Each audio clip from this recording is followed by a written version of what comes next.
करती हूँ news movement Hindi में। आज की खबरों की कुछ सुर्खियाँ।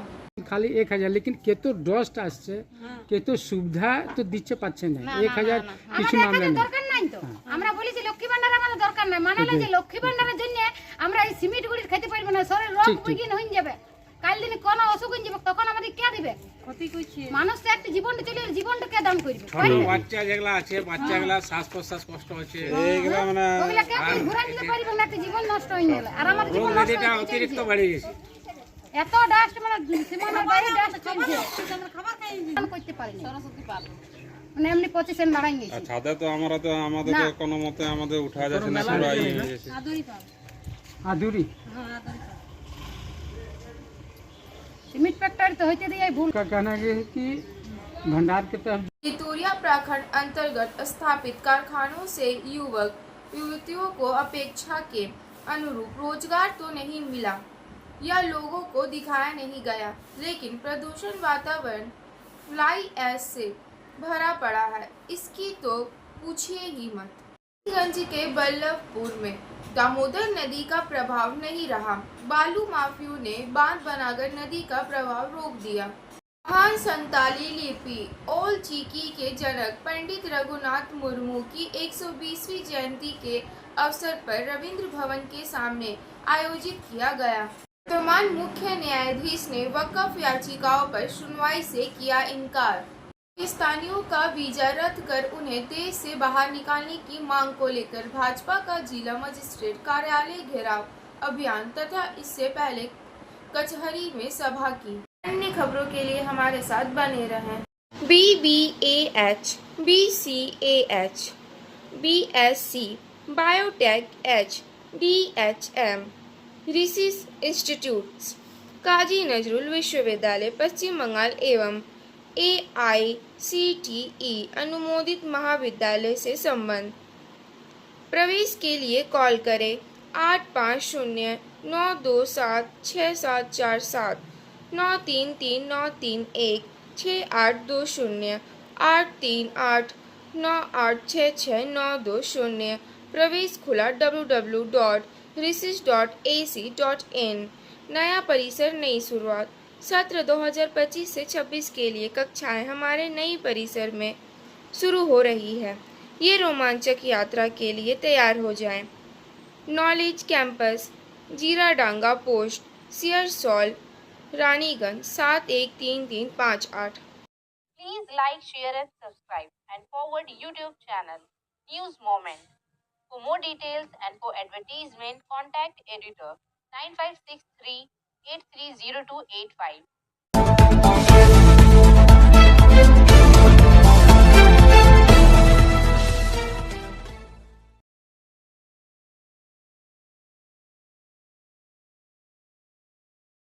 तितुरिया प्रखंड अंतर्गत स्थापित कारखानों से युवक युवतियों को अपेक्षा के अनुरूप रोजगार तो नहीं मिला या लोगों को दिखाया नहीं गया, लेकिन प्रदूषण वातावरण फ्लाई ऐश से भरा पड़ा है। इसकी तो पूछिए ही मत। लोग हंगामा कर रहे हैं और मुख्यमंत्री ममता बनर्जी से अपील कर रहे हैं। लोगों का कहना है कि दीदी को लक्ष्मी भंडार का पैसा मत दीजिए, लेकिन फ्लाई ऐश और प्रदूषण से मुक्ति दीजिए ताकि हम सभी स्वस्थ जीवन जी सके। गौरतलब है कि नितुरिया के दीघा ग्राम पंचायत अंतर्गत पर्वतपुर और आसपास के गांवों में सीमेंट फैक्ट्री की उड़ती धूल परेशानी का सबब बन गई है।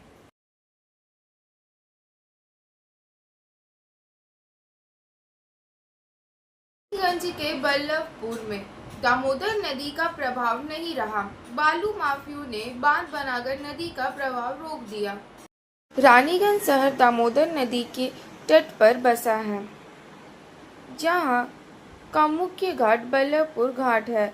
रानीगंज एवं आसपास के लोग विभिन्न पर्व त्योहार के दौरान नदी में स्नान करते हैं, जिसके लिए उन्हें रानीगंज के बल्लभपुर घाट जाना पड़ता है, क्योंकि यहाँ क्षेत्र का सबसे बड़ा नदी घाट है। यहाँ जनवरी तक नदी अविरल बहती थी, लेकिन अब बालू माफियों द्वारा नदी पर बांध बना दिए जाने के कारण नदी का प्रवाह रुक गया है। नदी के दूसरे ओर मेजिया में धारा बहती है। क्षेत्र का सबसे बड़ा शमशान घाट होने के कारण दूर दूर से लोग यहाँ शवों के दाह संस्कार के लिए आते हैं। यहाँ से प्रतिदिन सैकड़ों ट्रकों में 18 चक्का तक ओवरलोड कर बालू निकाली जाती है। अधिकांश ट्रक बालू से ओवरलोड होते हैं, जिस पर प्रशासन का ध्यान होने के बावजूद कोई कार्रवाई नहीं होती है। जबकि रानीगंज थाना क्षेत्र का बल्लभपुर फाड़ी यदि पास में स्थित है। इस मामले को लेकर आसनसोल दक्षिण भाजपा विधायक अग्निमित्रा पाल ने कहा कि दामोदर नदी से तीर्थ से बल्लभपुर तक बालू की चोरी हो रही है। बड़ी बड़ी मशीनों से नदी के बीच में गड्ढा खोदकर बालू निकाला जा रहा है। नदी पर बांध बनाकर रानीगंज क्षेत्र के नदी प्रवाह को रोक दिया गया है।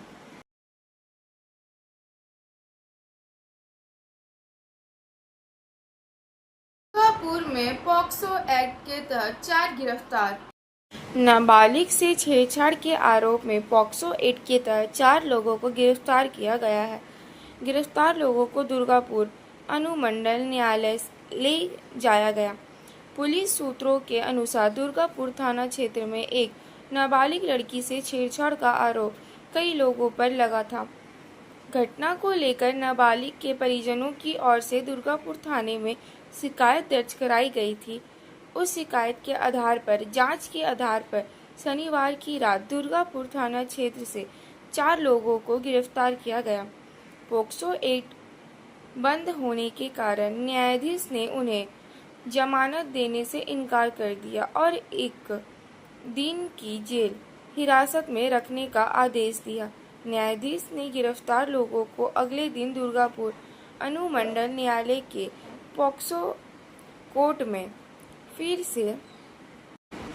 से पेश करने का आदेश दिया। पॉक्सो एक्ट यौन अपराधों से बच्चों का संरक्षण अधिनियम 2012 भारत का एक कानून है।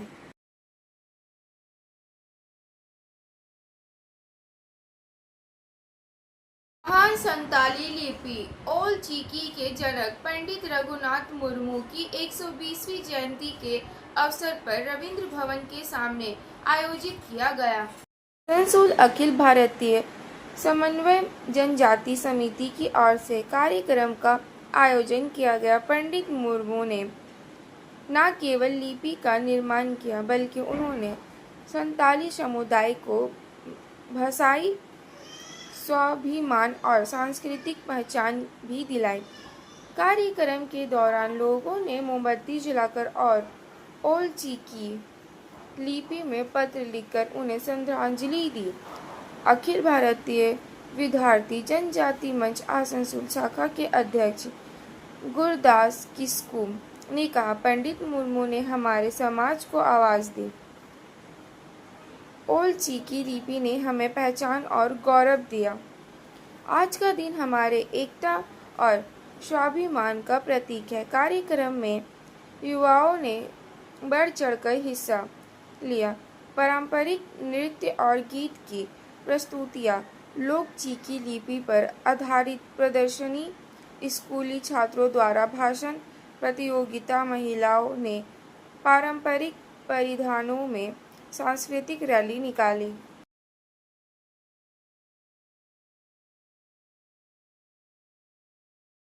मेमू स्पेशल ट्रेनों का संचालन जारी। आसनसोल रेलवे ने 03146 03145 देवघर गोंडा देवघर मेमू स्पेशल और 03148 03147 भागलपुर देवघर भागलपुर मेमू स्पेशल को उसके मौजूदा समय और ठहराव के अनुसार 9/5/2025 तक जारी रखने का निर्णय लिया है।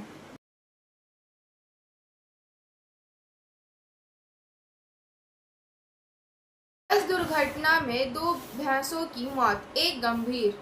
रविवार की शाम आसनसोल से दुर्गापुर जा रही SBSTC की एक बस जामुड़िया थाना अंतर्गत काली पहाड़ी के पास दुर्घटनाग्रस्त हो गई। इस घटना में सड़क पार कर रही 3 भैंसें बस की चपेट में आ गई, जिससे 2 भैंसों की मौत हो गई तथा 1 भैंस बस के नीचे आ गई। प्राप्त जानकारी के अनुसार बस काली पहाड़ी के पास एक निजी अस्पताल के सामने से गुजर रही थी। तभी सड़क से गुजर रही 3 भैंसें बस की चपेट में आ गई। घटना में 2 भैंसों की मौत हो गई तथा एक भैंस बस के नीचे फंस गई। इस मामले में किसी जनहानि की खबर नहीं है।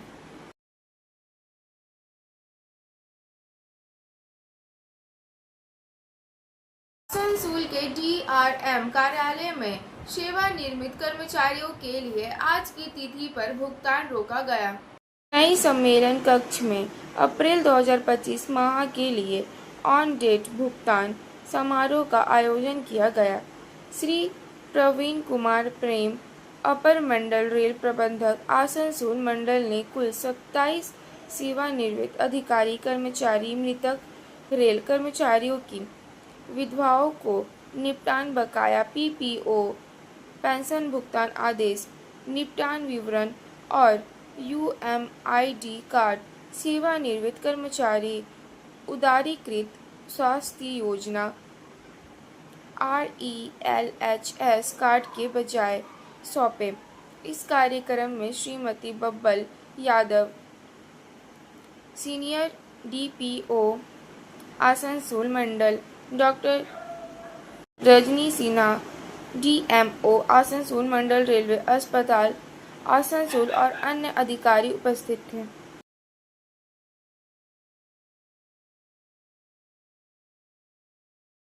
वर्तमान मुख्य न्यायाधीश ने वक्फ याचिकाओं पर सुनवाई से किया इनकार।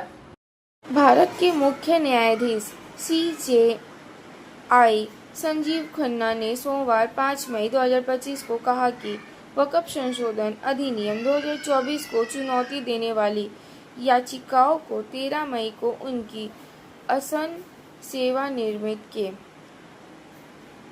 मद्देनजर न्यायमूर्ति BR गवाई की अध्यक्षता वाली पीठ के समक्ष सूचीबद्ध किया जाएगा। उन्होंने कार्यवाही के दौरान टिप्पणी की कि वह इस स्तर पर कोई आदेश या फैसला सुनाने के इच्छुक नहीं है क्योंकि मामले में विस्तृत सुनवाई की आवश्यकता है। पिछली सुनवाई में केंद्र सरकार ने न्यायमूर्ति संजय कुमार और KV विश्वनाथन की पीठ को आश्वासन दिया था कि वो उपयोगकर्ता द्वारा वक्फ सहित वक्फ संपत्तियों को न तो गैर अधिसूची करेगी और न ही 5 मई तक केंद्रीय वक्फ परिषद और बोर्डों में कोई नियुक्तियां करेगी।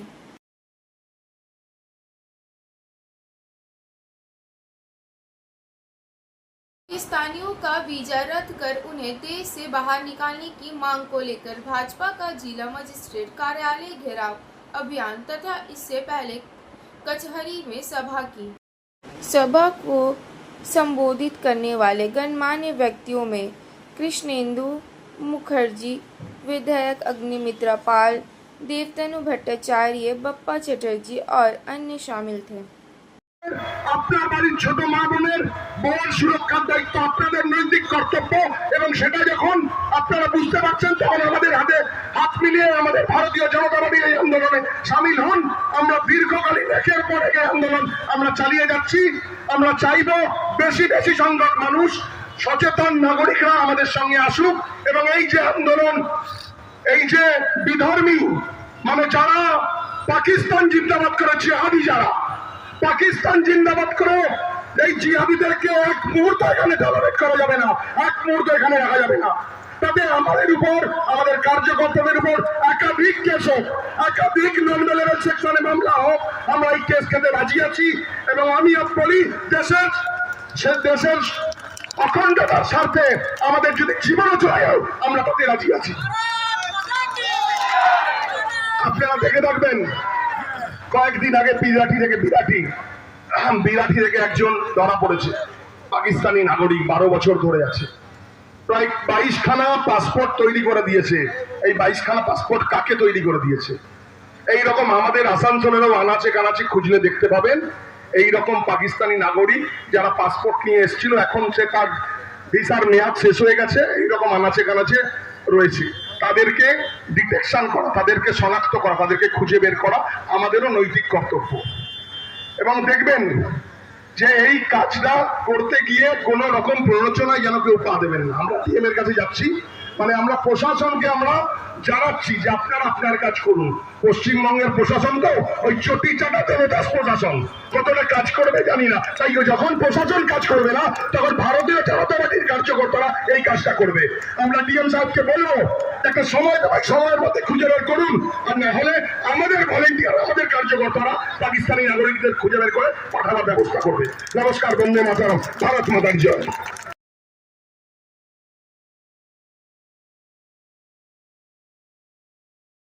आईएसपी यूनियन चुनाव से पहले इंटक को बड़ा झटका। आईएसपी यूनियन चुनाव से पहले इंटक को बड़ा झटका। इंटक से संबंधित Asansol iron and steel workers union को बड़ा झटका। सचिव श्रीकांत शाह ने यूनियन से इस्तीफा दे दिया। उन्होंने अपने इस्तीफे की जानकारी सोशल मीडिया पर दी और यूनियन से जुड़े विभिन्न ग्रुप को भी छोड़ दिया। श्रीकांत शाह ने लिखा है कि इंटक बनपुर के नेतृत्व से असहमति के कारण आज उन्होंने यूनियन के सचिव पद समेत अन्य सभी पदों से इस्तीफा दे दिया है। इस संबंध में यूनियन के अध्यक्ष हरजीत सिंह का कहना है कि मुझे सोशल मीडिया से इसकी जानकारी मिली है। हालांकि यह तीसरी बार है कि वो इस्तीफा दे रहे हैं। अगर यूनियन से असहमति थी तो उचित फोरम पर उसे उठाना चाहिए था। सचिव नियुक्त होने के बाद भी वो यूनियन की एजीएम में भी शामिल नहीं हुए और कार्य समिति की बैठकों में भी शामिल नहीं हुए। उनकी कुछ व्यक्तिगत मांगे थी जिसे पूरा करना संभव नहीं था। वो जहां भी जाएं खुश रहें।